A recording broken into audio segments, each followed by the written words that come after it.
समीर जी, और इसको लेकर के जो बैठकें वगैरह चल रही हैं, हम देख रहे थे कांग्रेस पार्टी काफी एक्टिव है, अपोजिशन पार्टीज बाकी दलों के साथ कल खड़गे साहब की मीटिंग हुई और अमित शाह जी एनडीए के फ्लोर लीडर्स के साथ मुलाकात कर रहे हैं। क्या तैयारी लग रही है? देवेंद्र जैसा बता रहे हैं, इस सत्र में मुमकिन है?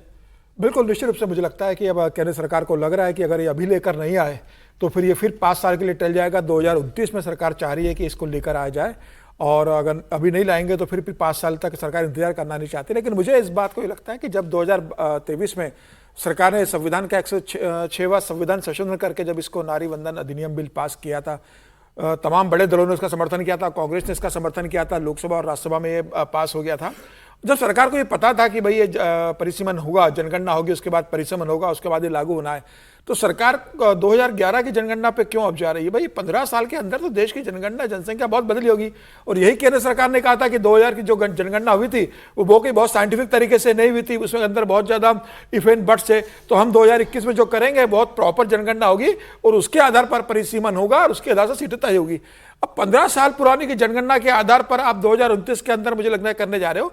अगर सरकार की योजना थी तो 2021 के बाद आप 2022, 2023 में प्राथमिकता के आधार पर देश में जनगणना करवाते और उसके बाद परिसीमन करवाते और उसके बाद जो आप कह रहे हैं वो ठीक तो है, लेकिन वो ये कि सेंसस लेट हुआ एक तो हमारे यहाँ, अब नहीं मुमकिन लग रहा होगा। मैं इस बात नहीं, ये सरकार, मुझे लगता है सर, सरकार ने अपने स्तर पर लापरवाही कर रही है। 2021 में अगर आप जनगणना नहीं करवा पाए, आप 22 में करवाते, आप 23 में करवाते, आप 24 में शुरुआत करवा पाते।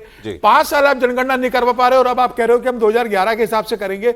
मतलब पूरा 15 साल पुरानी जनगणना है। कह रहा हूं आपकी बात बिल्कुल वाजिब है, लेकिन फिर भी अगर इसको ये 29 के इलेक्शन में इंप्लीमेंट हो जाए तो वो बड़ा काम हो जाएगा। हाँ, निश्चित रूप से बड़ी बात होगी, लेकिन अब परिसीमन कैसा होगा, किस तरीके से होगा, सब तमाम राजनीतिक दलों को आपको सहमति बनाने को, क्या आपको लोकसभा में आप 2/3 बहुमत से पास करवाना है तो आपको तमाम दलों की सहमति इसके अंदर लगेगी। सरकार बताइए ऑपोजिशन पार्टीज क्या कह के इसका विरोध करेंगी? 23 में जब ये आया था एक्ट, जब ये बना तो उस वक्त जब सबको मालूम था कि 24 के इलेक्शन में लागू नहीं हो सकता, तो सब ऑपोजिशन पार्टीज ने कहा था कि ये तो झुंझुना है, ये तो लॉलीपॉप है, ये तो अभी करना ही नहीं है इनको। अब अगर ये और 5 साल के लिए टल जाएगा तो फिर क्या वो उचित बात होगी? और इस वक्त कैसे ऑपोजिशन इसका विरोध करेगा? एक बात जो अभी देवेंद्र ने बताया कि दक्षिण के राज्यों की एक आपत्ति थी कि भाई हमने बेहतर मैनेज किया है जनसंख्या वृद्धि दर को, तो हमें इसका नुकसान नहीं होना चाहिए कि हमारी रिप्रेजेंटेशन लोकसभा में कम हो जाए।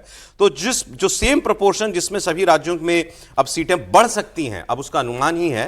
तो जैसे यूपी में 80 हैं तो ये माना जा रहा है कि 120 सीटें हो सकती हैं, पश्चिम बंगाल की 42 की 63 हो सकती हैं, उड़ीसा की 21 की 32, झारखंड की 14 की 21 सीटें हो सकती हैं, दिल्ली की 7 से बढ़ के 11 की जा सकती है, मध्य प्रदेश की 14 से बढ़ के 21 हो सकती हैं, तेलंगाना 17 से बढ़ के 23, आंध्रा 25 से बढ़ के 38, तमिलनाडु 39 से बढ़ के 59, 20 सीटें तमिलनाडु में बढ़ सकती हैं, केरल की 10 सीटें बढ़ सकती हैं, 20 से बढ़ के 30 हो सकती हैं, कर्नाटका की 28 सीटें लोकसभा की बढ़ के 42 हो सकती हैं, महाराष्ट्र की, दूसरा सबसे बड़ा राज्य, 48 सीटें, उसमें 72 सीटें हो सकती हैं लोकसभा की, गुजरात 26 की 39, राजस्थान 25 की 38, हरियाणा 10 की 15, पंजाब में 13 से 20 सीटें जो हैं वो की जा सकती हैं। तो एक ही अनुपात में बढ़ाने की बात की जा रही है, लेकिन इंपॉर्टेंट फिर वही हमने आपसे कहा कि इसी सत्र में सरकार तैयारी कर रही है लाने की, और 2029 के इलेक्शन में महिलाओं को उनका यह हक दे दिया जाए, ये सरकार की इस वक्त मंशा दिखाई लाइन रह गई थी मेरी, ये कि प्रधानमंत्री मोदी ने जब ये नारी वंदन बिल, जब शक्ति वंदन बिल जब पास किया था, तो प्रधानमंत्री मोदी ने बहुत स्पष्ट कहा था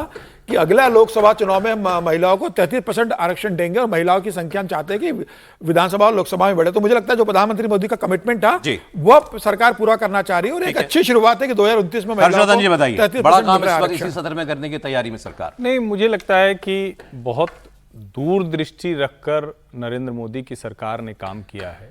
आप इसको सिर्फ यूं मत देखें कि सीटें बढ़ रही हैं, सीट बढ़ने से पहले लोकसभा तैयार हो गई, राज्यसभा तैयार हो गई बढ़ी हुई सीटों के लिहाज से। नंबर 1।